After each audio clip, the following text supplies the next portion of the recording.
अस्सलामुअलैकुम and a very good morning. तो आज मैं डिस्कस कर रही हूँ एक दो डिसऑर्डर्स। इनको समझना इजी भी है और मुश्किल भी। अगर हम मेडिकल टर्म्स यूज़ करने बैठेंगे तो इट्स मच डिफ़िकल्ट। अगर सिंपल वर्ड्स में समझाने बैठूँगी तो आप समझ सकेंगे कि व्हाई इट्स हैपन एंड आपके साथ ऐसा है या नहीं है। ठीक है, तो सिंपल इज़ दैट कि मैं कोशिश करूँगी कि इनको सिंपलेस्ट फॉर्म में आपको समझा सकूँ ताकि आपको जो है समझ आए। मे बी आप तब रियलाइज़ कर पाएँ कि साइकोलॉजिकल डिसऑर्डर्स जो है वो सिर्फ कहने की बातें नहीं है, इट्स रियल।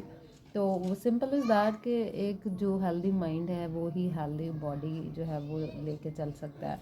तो फिर आपको रियलाइज़ होगा कि आप अगर फिज़िकली जो है वो फिट नहीं है तो रीज़न आपका जो है वो इसलिए है क्योंकि आपका माइंड जो है वो हेल्दी नहीं है। Okay, I have a story. मैं बता देती हूँ। मैं कल परसों एक ड्रामा देख रही थी, that is a Turkish drama.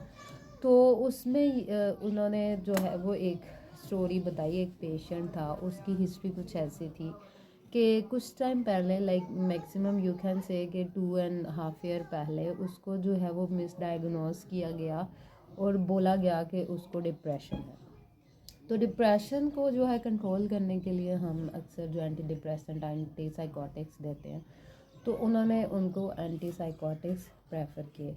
Anti psychotics लेने के बाद उनको जो है वो पार्किंसंस की डिजीज़ डायग्नोस हुई।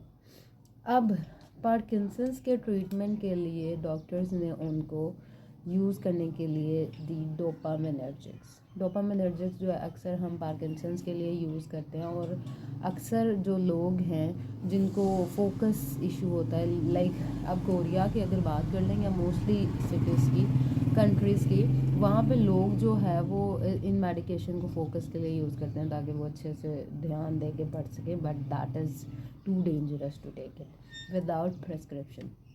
अच्छा, तो अब पार्किंसंस के ट्रीट के लिए जब उनको डोपामिनर्जिक दी गई तो उनकी स्लीप डिस्टर्ब हुई, यानी स्लीप पार्टनर में इश्यूज आ गए। तो अब नींद आना या ना आना या कम आना या ज़्यादा आना, ये भी एक किस्म का इशू है। तो उनके स्लीप पैटर्न को ठीक करने के लिए उनको दी गई anti histamine.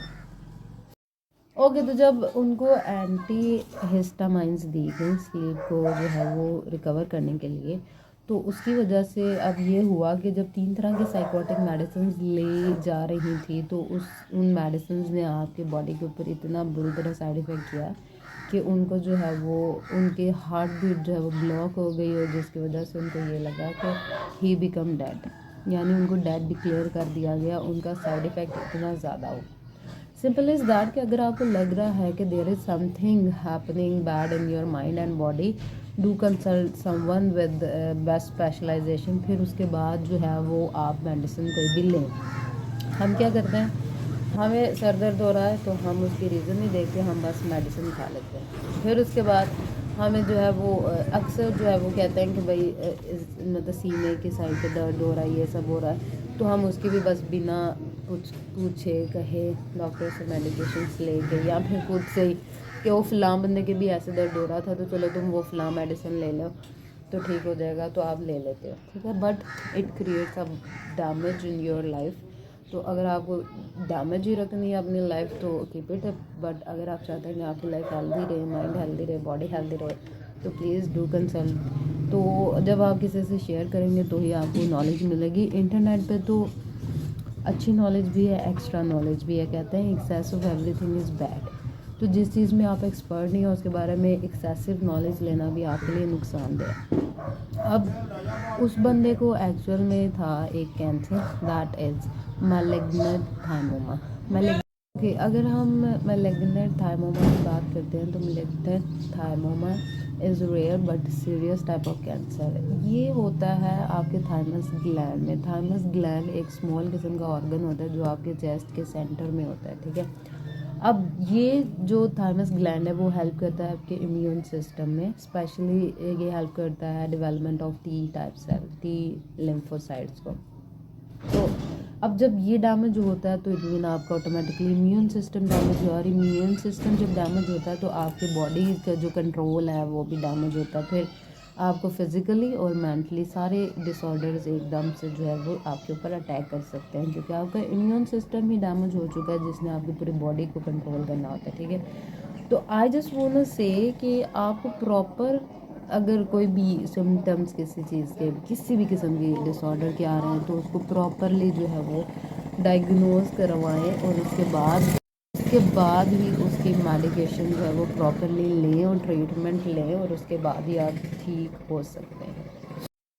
So let's move toward the second disorder, that is takotsubo October syndrome. अजीब लग रहा है ना, बोला भी नहीं जा रहा, मुझसे भी नहीं बोला जा रहा था। मैंने इसकी प्रोनाउंसिएशन चेक की, फिर उसके बाद मैंने कंफर्म किया, फिर उसके बाद मैंने प्रोनाउंस किया। But you can say easily इसको जो है वो हम हार्ट ब्रोकन सिंड्रोम भी कहते हैं। अब आई ना समझ? हाँ पता था, अब तो समझ आएगी, अब तो सुनने में भी मज़ा आएगा, ठीक है।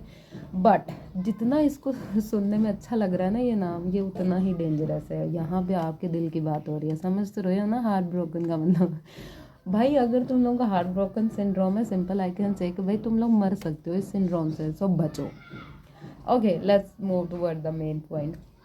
हार्ट ब्रोकन सिंड्रोम जो है वो एक्शन में होता है जब आप किसी किस्म के डिज़ास्ट्रल ट्रॉमा से गुजरे होते हैं, ठीक है।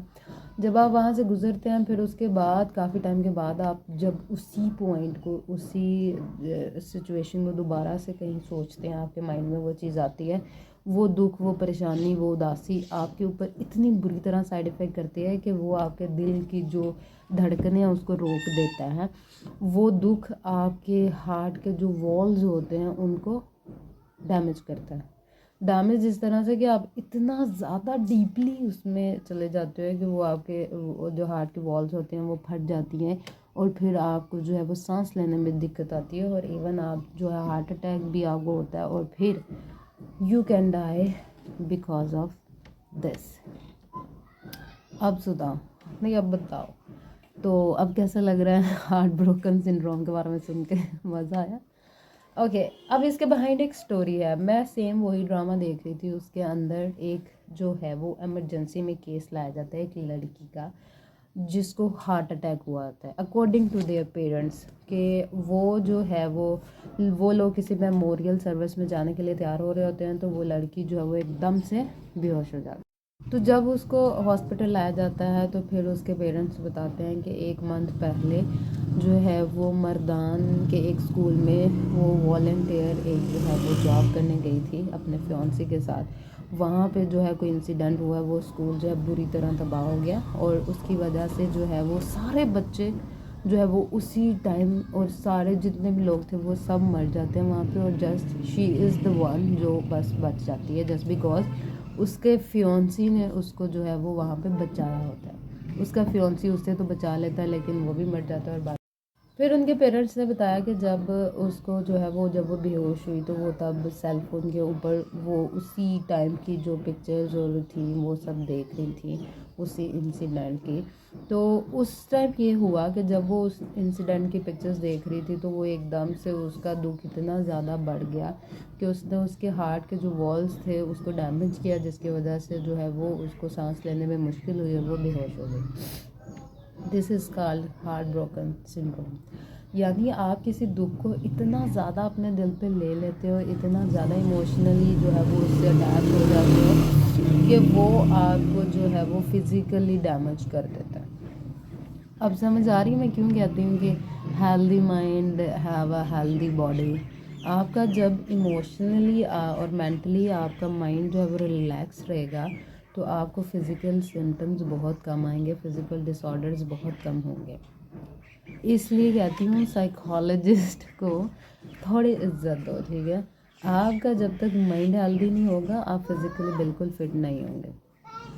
तो कोशिश करें कि किसी भी चीज़ को के साथ इतना हैवीली अटैच मत हो कि उसके जाने से आपको जो है वो बाद में इतना नुकसान हो कि आपकी ज़िंदगी भी बचे ही ना। तो आई जस्ट वांट से कि अगर कोई इश्यूज़ लग रहा है या कोई इमोशन ऐसा है या कोई सिचुएशन ऐसी है जिसको आप अकेले हैंडल नहीं कर पा रहे, तो कोशिश करें उसको किसी के साथ शेयर कर रहे हैं, किसी से हेल्प ले लें, ताकि आपके दिल को भी थोड़ा इजी और रिलैक्स फील हो और आपका माइंड भी थोड़ा रिलैक्स हो और आप अपनी लाइफ जो है वो इजीली गुजार सकें। किसी के चले जाने से आपकी ज़िंदगी रुकती नहीं है, हाँ बिल्कुल वैसी भी नहीं रहती, बट जो चला गया है उसके पीछे जब आप बैठ के एक ही जगह पे उसी सिचुएशन में अपने आप को रखेंगे और उसी की यादों में रहेंगे, वो उसके लिए भी नुकसानदेह है और आपके लिए भी। अकॉर्डिंग टू आर इस्लाम, एक ना एक दिन जो आया है इस दुनिया में उसने जाना ही है, ठीक है। बस डिपेंड, सिचुएशंस अलग होती हैं, कुछ इंसिडेंट्स हो जाते हैं, कुछ अनएक्सपेक्टेड चीज़ें होती हैं जो कभी सोची नहीं होती, तो इसी का नाम ज़िंदगी है। ज़िंदगी इज़ लाइक दिस कि बेटा हमने सोचा भी नहीं है वैसा होगा, क्योंकि होगा वही जो अल्लाह ताला ने चाहा। तो इसलिए जो हो रहा है वो अच्छा हो रहा है और जो होगा वो भी अच्छा होगा। एक टाइम के लिए हम सोचते हैं यार मेरे साथ ऐसा क्यों हुआ, why it's happening to me, but फिर बाद में हमें रियलाइज़ होता है कि नहीं, अच्छा ही हुआ था जो हुआ।